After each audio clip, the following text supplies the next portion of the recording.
Actu de la semaine se poursuit. Nous recevons à présent le docteur Gilles Yabi, qui est l'un des membres fondateurs du Tic-Tank citoyen sur l'Afrique de l'Ouest, Wati. Docteur Yabi, bonjour. Oui, bonjour. Alassane Ouattara qui revient sur sa déclaration qui se présente désormais pour un troisième mandat à la tête de la Côte d'Ivoire. Il ne fait aucun doute que dans les prochains jours, Alpha Condé va lui emboîter le pas en Guinée. Est-ce qu'avec ça, on peut dire que la démocratie est malade en Afrique de l'Ouest? Alors oui, la démocratie est malade en Afrique de l'Ouest, mais je pense qu'il faut ajouter tout de suite que c'est une région qui est en voie de démocratisation et nous n'avons pas des démocraties établies de longue date et dont le fonctionnement politique correspondait nécessairement aux pratiques politiques, disons, démocratiques. Donc, ce n'est pas comme si on avait des démocraties très bien installées et qu'on a maintenant un retour en arrière. Je crois qu'on a une tendance qui est effectivement négative depuis quelques années, mais il faut avoir toujours en esprit la diversité des situations dans la région. Dans le même temps, depuis le vent des conférences nationales en 1990, l'Afrique de l'Ouest est donnée comme exemple d'un processus de démocratisation en bonne marche sur le continent. Avec ces retournements de situation, est-ce qu'on n'est pas en train d'aller en arrière de plus en plus? Vous savez, ce que nous, on essaie de faire, notamment au niveau de Wati, le think tank citoyen que j'anime, c'est de ne pas regarder simplement des symptômes des problèmes que nous avons, mais c'est d'essayer de les comprendre dans leur complexité. À nouveau, l'Afrique de l'Ouest donnait un exemple de démocratie. Je pense qu'il faut nuancer nécessairement. D'abord, on a tendance, lorsqu'on est, par exemple, en train de parler de pays francophones, on a un peu tendance à confondre l'Afrique de l'Ouest et l'Afrique francophone. Et on a tendance ensuite à penser que les dysfonctionnements ne se concentrent que dans une partie de la région, par exemple dans la partie francophone. Je pense qu'il faut regarder les situations à niveau national dans leur diversité, les trajectoires des différents pays.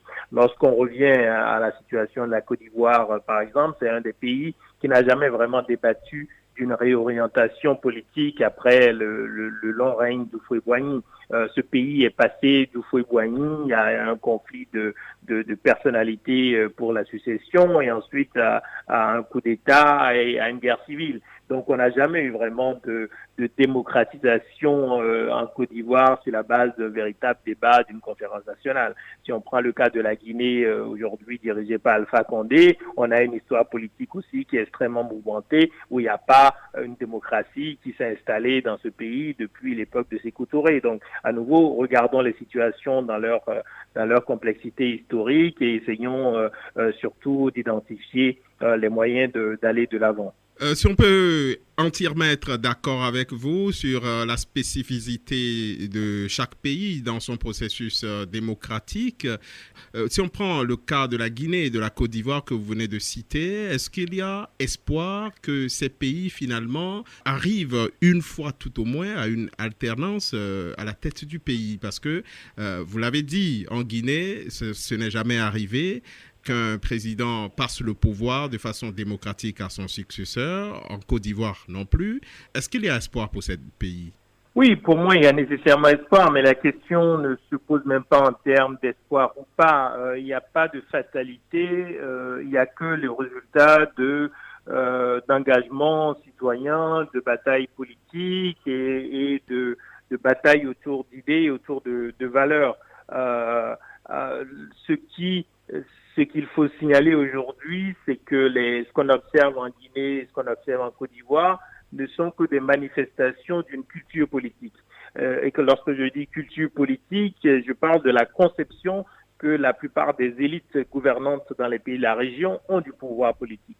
Et cette culture politique n'a pas changé et dans aucune région du monde, la culture politique ne change de manière spectaculaire à la suite de processus techniques ou par exemple de décisions d'organisation régionale. C'est d'abord les citoyens qui se mobilisent à un moment donné pour obtenir les changements politiques qu'ils souhaitent pour leur pays. Et je crois que c'est là où réside l'espoir, c'est la possibilité, à un moment donné, pour les citoyens en Côte d'Ivoire, en Guinée, mais aussi dans d'autres pays de la région, de demander d'autres pratiques politiques et une autre conception de l'exercice du pouvoir politique. En dehors de ces situations de troisième mandat qui agitent actuellement le débat, on a vu de plus en plus dans plusieurs pays ouest africains une sorte d'élimination des potentiels concurrents à la cause présidentielle par ces parrainages qui n'ouvrent pas le jeu à la conquête du pouvoir. Est-ce que quelque part aussi ce n'est pas symptomatique d'une démocratie, si vous me permettez, qui ne va pas bien? Oui, j'ai parlé tout à l'heure du lien entre la gouvernance économique et la gouvernance politique en parlant finalement de la concentration du pouvoir dans les mêmes mains. C'est-à-dire que l'accès au pouvoir économique étant directement dépendant de l'accès au pouvoir politique, finalement, vous avez une impossibilité d'avoir des sociétés ouvertes où vous pouvez avoir de la compétition politique également ouverte. Mais il faut aussi souligner qu'on a forcément une dépendance, notamment du pouvoir judiciaire à l'égard du pouvoir politique. Donc vous avez non seulement une concentration, du pouvoir politique, économique, mais vous avez aussi une dépendance de tous les autres lieux finalement du pouvoir et à l'égard du politique et en particulier de la présidence de la République. Dans un contexte comme celui-là, évidemment, vous avez la possibilité d'éliminer vos adversaires politiques, soit en les privant de ressources économiques, soit ou aussi en les exilant ou en les poussant à l'exil par des menaces judiciaires. Et donc, forcément, vous vous retrouvez dans un contexte évidemment, vraiment un contexte démocratique. Les parrainages, on ne peut pas, considérer nécessairement que cela va à l'encontre de la démocratie. On a des parrainages dans d'autres régions du monde et dans des démocraties. La question, c'est quel est le processus qui aboutit à cette décision, à ces réformes institutionnelles. Et lorsque ces processus eux-mêmes ne sont pas du tout ouverts, évidemment, vous avez la possibilité d'utiliser le parrainage et de l'agencer, de le mettre en œuvre exactement comme il faut pour vous assurer finalement d'avoir le résultat politique que vous recherchez. Est-ce que dans la sous-région, vous n'avez pas l'impression qu'il y a un affaiblissement des sociétés civiles et que les oppositions aussi, comme on le dit, n'ont plus trop de marge de manœuvre face à ces pouvoirs forts concentrés entre les mains du chef de l'exécutif? Il est certain qu'on a un rétrécissement de l'espace civique, c'est-à-dire l'espace d'expression des organisations de la société civile et même des citoyens individuellement et également des acteurs politiques de l'opposition dans les pays de la région. Mais là aussi, il est important, à mon avis, de voir l'ensemble du fonctionnement politique, économique et même social pour prendre rétrécissement de l'espace civique, finalement, des libertés. Alors, je reviens à ce que je disais tout à l'heure, ce qui se passe dans notre société, dans toute société, sur le plan politique, sur le plan des libertés, est le résultat de rapports de force entre ceux qui veulent des changements dans le sens de l'intérêt général et ceux qui s'y opposent pour leurs intérêts particuliers. Et je crois qu'il n'y a pas du côté des pouvoirs seulement des responsabilités. Les responsabilités, lorsqu'on regarde de manière précise ce qui se passe dans chacun des pays, on voit bien qu'il y a également dans la société civile, par exemple, des personnes qui, à un moment, décident finalement des pratiques politiques contre lesquelles elles se sont battues pendant des années, voire des décennies. Et c'est la même chose au niveau, bien sûr, des opposants. Alpha Condé en Guinée est évidemment exemplaire en la matière. Ça a été pendant longtemps un opposant qui semblait très engagé sur les questions de démocratie. Et on a vu à l'épreuve du pouvoir que finalement, ces pratiques politiques sont des pratiques politiques totalement à l'ancienne et assez proches de celles qu'il dénonçait pendant longtemps. Donc, en définitive, les citoyens qui perdent tout espoir aux acteurs politiques n'ont pas tort. Je pense que face aux pratiques politiques observées et observables, oui, les citoyens qui ne croient pas à ces classes politiques n'ont pas tort, mais je crois qu'il faut faire très attention à ne pas pousser à la résignation, parce que justement, tout changement, qu'il soit économique, qu'il soit social, qu'il soit sanitaire, qu'il soit sécuritaire, il sera forcément par des changements dans les politiques publiques et donc finalement par le fonctionnement de l'État et la qualité du leadership politique. Donc il ne s'agit pas de céder à la résignation en disant on a des classes politiques qui sont improductives ou qui sont corrompues et on n'y peut rien. Et je crois qu'il faut voir aussi dans quelle mesure finalement des parties assez importantes de nos sociétés finissent par être complices d'une certaine manière de ces fonctionnements politiques parce qu'ils ne les remettent pas en cause et parfois ils en profitent aussi. Et je crois à nouveau à la nécessité de remobiliser les citoyens et notamment les jeunes sur toutes ces questions et de savoir qu'il n'y aura pas de solution facile si on veut changer de pratiques politiques et avoir des États qui finissent finalement par produire les résultats économiques et sociaux finalement auxquels aspirent les citoyens. Alors, si on revient un peu, Géliaby, sur l'alternance à la tête de nos pays dans la sous-région, on voit que chez les anglophones, ça se passe plutôt bien. Le Nigeria, le Ghana, la Sierra Leone, le Libéria, ou encore la Gambie qui vient d'en finir avec le régime Jammeh. Pourquoi c'est plutôt dans les pays francophones, dans le système francophone, qu'il y a cette envie poussée pour le pouvoir qui continue?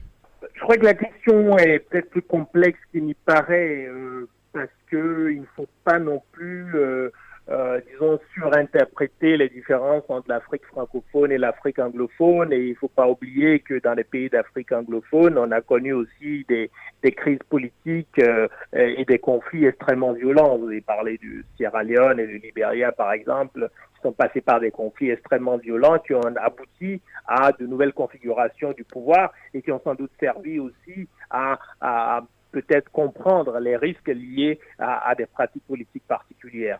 Je pense que le Ghana est un exemple évidemment intéressant, mais lui aussi, lorsqu'on se situe sur la longue durée, le Ghana a connu des régimes militaires et une phase extrêmement dure sous Jerry Rawlings, qui a ensuite démocratisé, disons, le pays.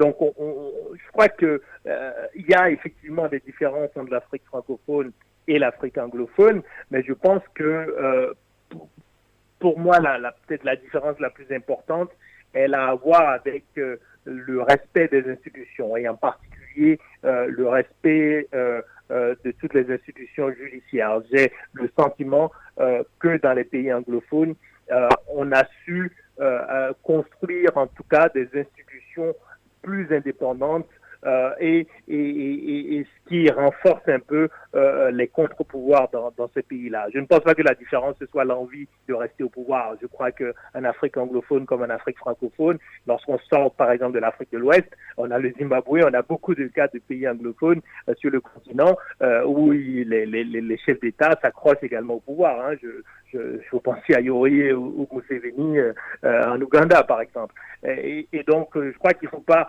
voir cette question de manière trop simpliste et examiner la trajectoire de chaque pays dans la construction de ses institutions. Notre analyse concentre plutôt sur l'Afrique de l'Ouest, si vous me permettez. Alors, la CEDEAO a un protocole pour la démocratie et la bonne gouvernance censé favoriser le processus démocratique, le réguler en quelque sorte dans la sous-région. Face à tout ce qui se passe avec ces crispations qui s'observent de part et d'autre, est-ce que vous pensez que l'organisation communautaire a un rôle à jouer? Oui, avant de répondre rapidement à cette question, je voudrais quand même souligner que si j'ai évoqué d'autres parties du continent, c'est parce que sur la conception du pouvoir, je crois qu'on se trompe lourdement en voulant singulariser. Je crois qu'il faut regarder ce qui se passe partout dans le monde pour comprendre pourquoi il faut construire des institutions et pourquoi il ne faut pas simplement dénoncer l'envie de président de s'accrocher au pouvoir. Ça, on l'observe dans toutes les régions du monde. Si vous n'avez pas d'institutions et de règles qui sont suffisamment bien établies, vous allez avoir des hommes de pouvoir qui veulent rester à leur place. Pour répondre à votre question sur la CEDEAO, il ne faut pas oublier que la CEDEAO est une organisation certes, qui s'est doté de protocoles très avancés sur le plan des principes démocratiques, mais il ne faut pas oublier aussi que c'est une organisation où, de toute façon, le mécanisme de décision le plus important, c'est la conférence des chefs d'État et de gouvernement. Et donc, les décisions les plus importantes, à un moment ou à un autre, elles sont prises par des chefs d'État et évidemment, chacun de ces chefs d'État réfléchit à sa position particulière avant de prendre une décision. Et aujourd'hui, lorsqu'on regarde la configuration politique, on comprend bien qu'il ne faut pas des positions extrêmement fortes de la CEDEAO sur des dossiers aussi politiques que des candidatures de président à un troisième mandat. Pour terminer, sur la Guinée et la Côte d'Ivoire précisément, est-ce qu'à l'horizon, il n'y a pas des risques de troubles qui peuvent plonger ces pays dans le chaos, connaissant leur passé, bien évidemment? Oui, il y a des risques de troubles. J'ai écrit il y a quelques mois un article où j'estimais que l'envie de rester au pouvoir en Guinée et en Côte d'Ivoire constituait une menace à la sécurité régionale, dans un contexte qui est déjà très inquiétant, avec bien sûr les groupes armés, les groupes terroristes qui opèrent dans la région. Il y a un risque de tension très forte dans les deux pays.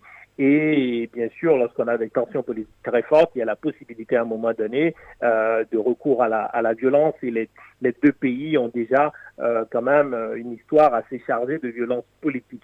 Je pense que les risques ne sont pas nécessairement les mêmes en Guinée et en Côte d'Ivoire parce que les rapports de force ne sont pas les mêmes. Mais je pense que dans les deux pays, on a effectivement une menace claire, disons, à la sécurité et à la stabilité. Mais j'indique aussi que finalement, par exemple, dans le cas ivoirien, même si le président Ouattara n'était pas candidat, on aurait peut-être aussi, malgré tout, des risques. Donc, c'est pas seulement le fait pour le président sortant d'être candidat qui crée un risque spécifique, ce sont les pratiques politiques et c'est la faiblesse d'une certaine manière des institutions qui crée de toute façon un environnement qui peut mener à des violences politiques. En Guinée, je suis peut-être encore plus inquiet parce qu'on a vraiment le sentiment dans ce pays de risques très importants à cause d'une polarisation politique qui est souvent aussi liée à une polarisation ethnique ou en tout cas une utilisation, disons, de la diversité ethnique comme un outil dans les batailles politiques. Merci beaucoup à vous, Dr Gilles Yabi. Je rappelle que vous êtes le fondateur du think tank citoyen sur l'Afrique de l'Ouest, Wati. Merci d'avoir pris part à ce numéro d'Actu de la semaine. Merci à vous. Mesdames, Messieurs, c'est la fin de ce numéro d'Actu de la semaine. Une fois encore, merci pour votre fidélité. Vous pouvez retrouver ce numéro sur le www.adr.org. Avant de se quitter, je vous rappelle que la pandémie du coronavirus est toujours présente et revient en force dans nos pays. La responsabilité de tout un chacun est donc engagée pour mettre fin à cette maladie. Respectons donc les mesures barrières édictées pour éviter la propagation du virus. Une fois encore, merci à vous. On se donne déjà rendez-vous pour la semaine prochaine. Bon week-end.